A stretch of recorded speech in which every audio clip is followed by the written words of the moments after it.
عروسک به دار آویخته همون مانی کشته شده است؟ برای رسیدن به جواب این سوال تا آخر این ویدیو با ما همراه باشید. سلام، امیدوارم که حالتون عالی باشه. امروز میخوایم با هم قسمت 9 سریال عزازیل رو نقد و بررسی و یک کوچولو پیش بینی بکنیم. پس لطفاً ما رو لایک، چنل رو ساب کنید و برای ما کامنت های قشنگ بذارید. هر انتقاد پیشنهادی دارید حتما توی کامنت ها بهمون بگید. کامنت های شما باعث پیشرفت ما میشه. لطفاً اونا رو ازمون دریغ نکنید. بزن بریم که ویدیو رو شروع کنیم. قسمت 9 به نظر من یه قسمت رو به پایین و متوسط بود. حالا چرا؟ 2 دلیل براش دارم و 2 مثالی که میتونم براتون بزنم. اولین دلیل بازی بازیگرا بود. زمانی که سکانس بین مانی و امیر رو ما میبینیم که امیر یه بازی متوسط و رو به پایین و مانی که یک بازی بسیار عالی، یعنی بابک حمیدیان عزیز همیشه میدرخشه.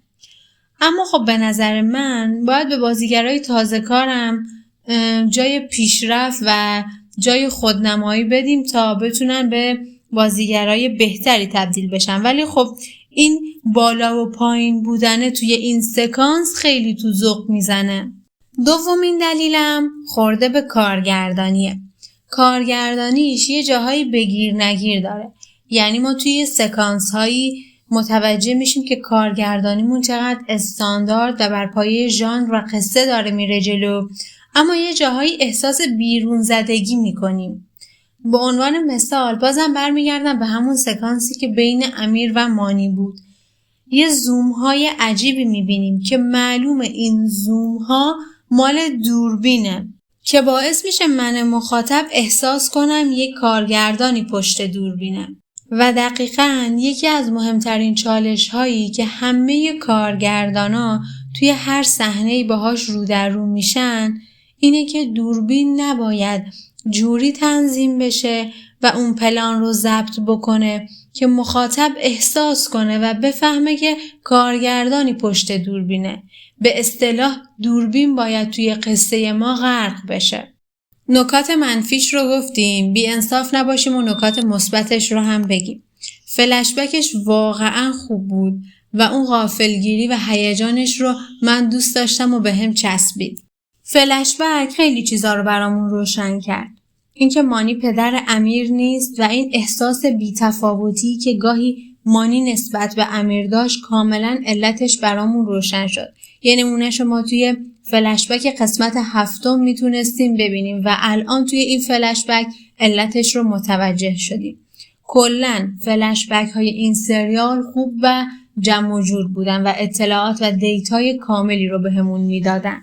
صحبت از رابطه پدر و پسری مانی و امیر شد و شاید برای خیلی سوال پیش بیاد که بابای امیر ممکنه جز فرقه عزازیل باشه. من یه دلیل براتون میارم که بابای امیر ربطی به این داستان نداره و دلیل محکمی که براش دارم، میدونیم که فرقه عزازیل اومده برای آزار و اذیت شوکا و این لحظه توی فلشبک ما میبینیم که اصلا شوکایی توی زندگی مانی وجود نداشته که عزازیل بخواد براش نقشه هایی بچینه. اگر هم پدر امیر رو نشون بدن ممکنه توی فلشبک نشونش بدن. تا بحث فلشبک داغه اینم بگم که یه جایی تو قسمت 3 نشون میده که مانی داره به شوکا میگه مرجان به من خیانت کرد ولی من به روش نیاوردم و تو رو بهونه کردم و الان واسه این ازت کینه داره. اما توی فلشبک این قسمت دیدیم که اینجوری نبوده و مانی کلا خیانت مرجان رو به روش آورده و مانی به شوکا دروغ گفته. یه دلیل براش دارم این که چرا مانی دروغ گفته، اما زیاد مطمئن نیستم. دلیلم اینه که مانی میدونسته مرجان تسخیر شده و اومده که شوکا رو اذیت کنه. به خاطر همین نگفته، چون میدونسته شوکا میره سراغش و مراسم زارگیری براش انجام میده. بریم سراغ سرایدار ساختمون، آقای محمد بهرانی عزیز.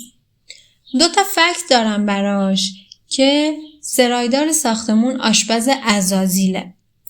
اولین دلیلم اگه به سبیل آشپز عزازیل توجه کنیم یه سیبیل سفید رو میبینیم که شبیه سیبیل سرایدارمونه.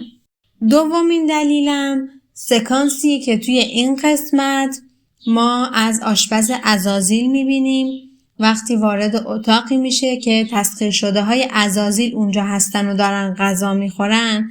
این سکانس دقیقاً بازسازی همون سکانسیه که سرایدار داره به عروسک ها غذا میده.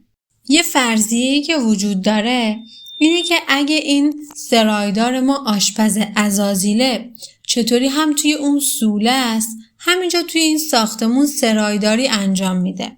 2 آنتی فکتی که برای این فرضیه دارم اینه که ممکنه سرایدار ما از طریق عروسک ها اون انسان های تسخیر شده رو کنترل میکنه. آنتی فکت دوم ممکنه که سرایدار برادر دوقلو داشته باشه. اینو براش یه دلیل دارم. دلیلم هم اون عروسک 2 سری بود که نشون میداد.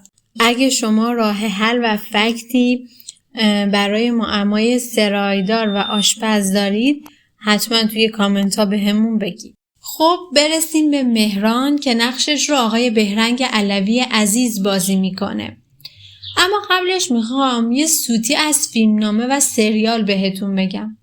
چرا وقتی که مهران با چادر فرار میکنه با اینکه ما دیدیم پلیس احتمالش رو میداد که مهران باشه و تعداد پلیس ها هم خیلی زیاد بود، چرا 2 پلیس دنبال مهران نرفت؟ همه ریختن توی خونش.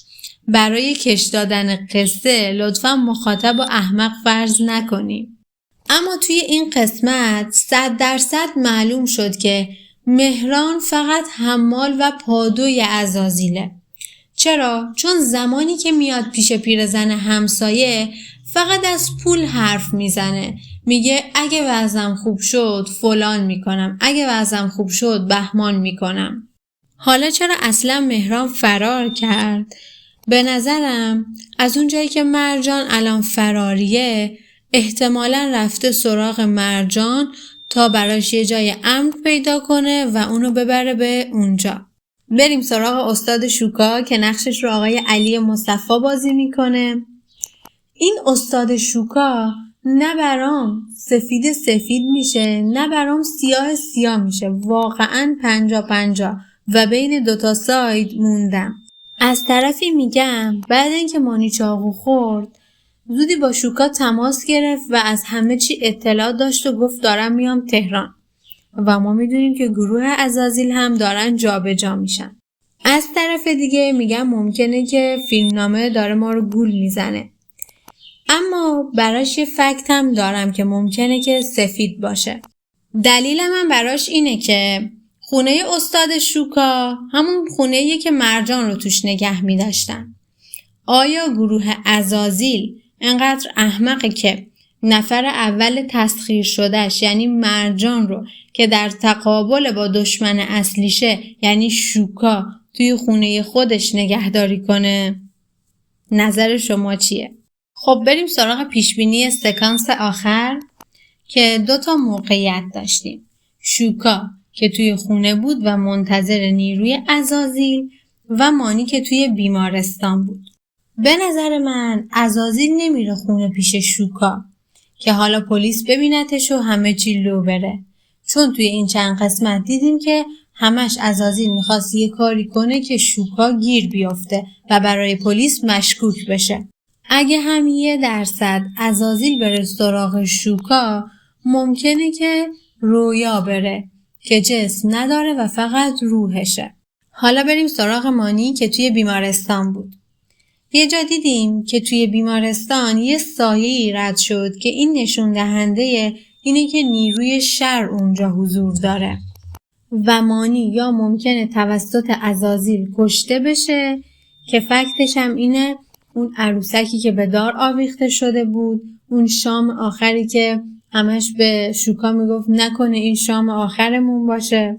ولی آیا به نظر شما کارگردان میاد بابک حمیدیان رو اونم اینجای داستان حذف میکنه؟ فرضیه دوم اینه که مانی توسط عزازیل یا تسخیر میشه یا دزدیده میشه. ممکنه که دزدیده بشه که دیگه اینجای کار شوکا میاد همه چی رو از فرقه عزازیل برای سرگرد تعریف میکنه و شوکا و سرگرد با هم تیم میشن و به نظر منم عزازیل میخواد که شوکا و سرگرد هر دو با هم سراغش بیان. حالا چرا؟ با توجه به اون گذشته و داستانی که پدر سرگرد تعریف کرد که یک مادری بوده، بچه‌هاش توی ایران بودن و از من خواهش کرد که منو برگردون به ایران و من کمکش نکردم. به نظرم اون مادره سرکرده عزازیل بوده و الان میخواد از سرگرد شریفی به خاطر گذشته پدرش و از شوکا هر دو با هم انتقام بگیره. خب اینم از پایان این ویدیو.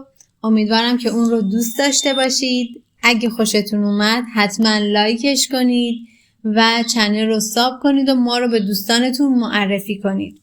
توی کامنت ها حتما به همون بگید که پیشبینی شما واسه سکانس آخر شوکا توی خونه و مانی توی بیمارستان چیه؟ تا ویدیوی بعدی شما رو به خدا می سپارم. خدا حافظ مهربونی و قشنگیاتون.